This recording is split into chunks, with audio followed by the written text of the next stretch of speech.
so happy you're joining me today on my channel.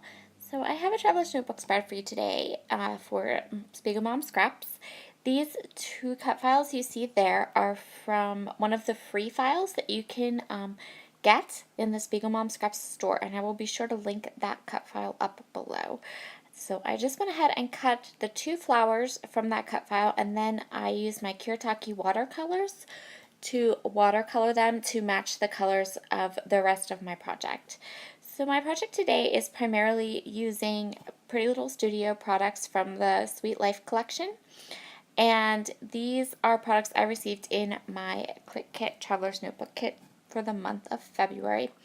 And I'm going to use some other, I think I used another little die cut piece, which was from the main kit.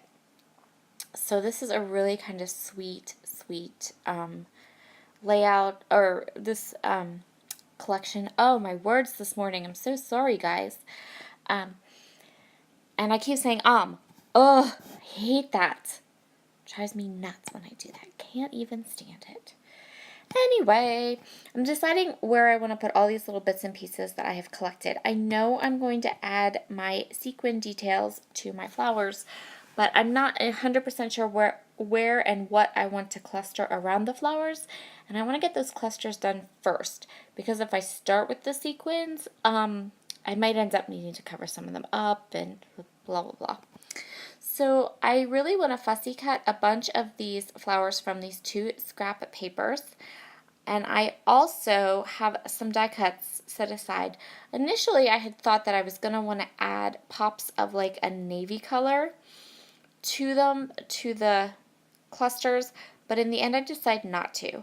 So this is an insert that this is actually the second volume, so I have a fascination with taking pictures of flowers. I love to take pictures of flowers, and I love the idea of documenting them all into traveler's notebooks.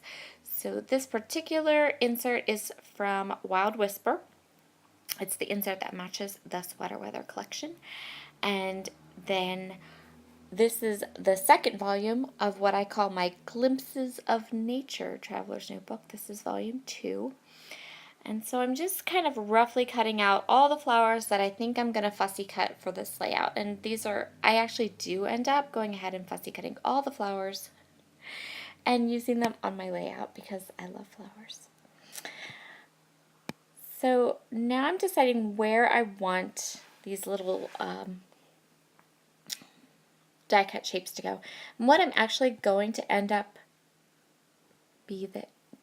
what I'm going to try to do here is just, I lost my train of thought again. You guys, what's going on with me today? Not a good day for voiceovers. So I'm just going to let myself work till I catch up on what I'm doing, and then I'll go start the narration again.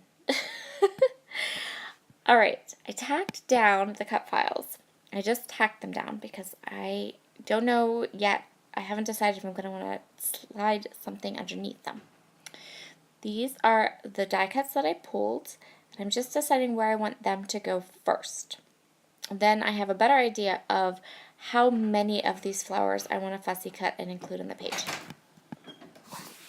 So now I've gone ahead and fussy cut all of the flowers that I wanted, and I'm going to give them all some gray hickory smoke distress ink on the edges. This is the only part of my layout I ink, and the reason is because inking fussy cut pieces gives you the ability to kind of smudge out any harsh edges or white that might be on the edge of your fussy cut. It makes them look less like fussy cut pieces and more like integral parts of your layout and more like die cuts. So I'm just going to go ahead here and I'm going to add all of these fussy cut pieces to different spots around my traveler's notebook spread. Pretty easy, nothing too complicated here.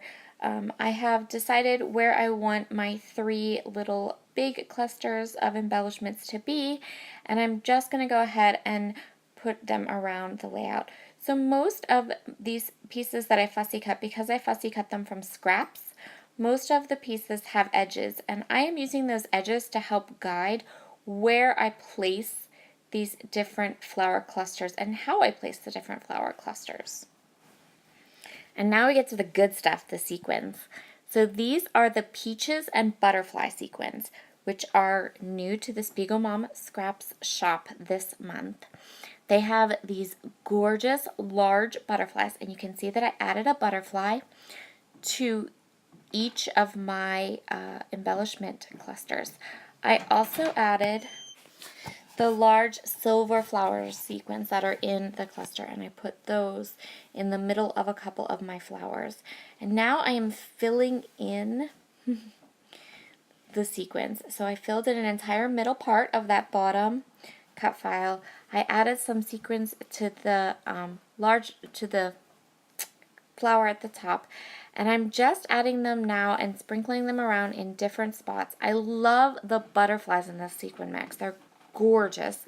I love the big pops of silver and all of the fun shapes. There's lots of different sequin styles in this particular mix. That's not all the flapbacks. It's not all the the normal sequin shapes. There's some really gorgeous, pretty sequins in this particular kit. There's, I think, 2 or 3 different kinds of flowers. There's like larger silver pieces, and then there's smaller silver sequins that are shaped like flowers. So pretty. So I'm pretty much going to make them the star of the show here. And this will complete my spread. Thank you so much for joining me today. Sorry I'm a little tongue twisted, and I hope you'll stop back again soon. Bye!